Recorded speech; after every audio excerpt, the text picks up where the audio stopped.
ay bibigyan namin ng 10,000 kada isang pamilya na tulong ang ating pamahalaan ito. At itong tulong na ito ay tulong pa lamang. Meron pa kaming bibigay na bigas. Bibigay din kami ng mga bigas. Yung bigas na 5 kilo, bibigay din. At meron din mga non-food. Alam ko may mga dala ng toothpaste, toothbrush, may dala ng chinelas. Alam ko karamihan dito yung sulog din yung mga chinelas.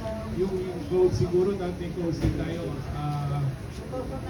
At ano, mga Jeff, yung mga damit siguro, dati meron tayo.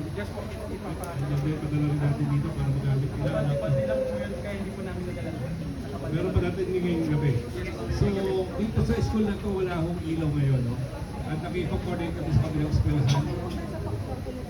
Mali tayo. Okay tayo. So, lilipat po kayo doon lahat ngayon kasi doon may kuryente.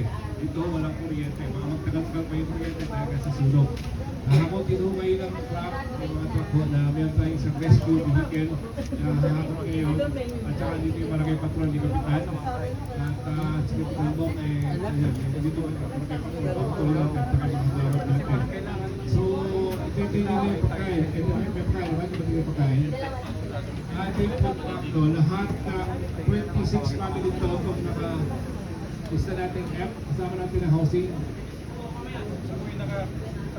26 yung nakalista, no? 26 sa'yo.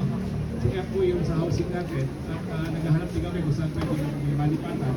Pero kahit pa paano, yung ibibigay ng tulong sa inyo, sa 10,000 kahit pa paano, baka makahanap kayo ng konting pwedeng upahan. At saka pagpilitan lang ng mga damit-damit para kahit pa paano ay mga iraos natin.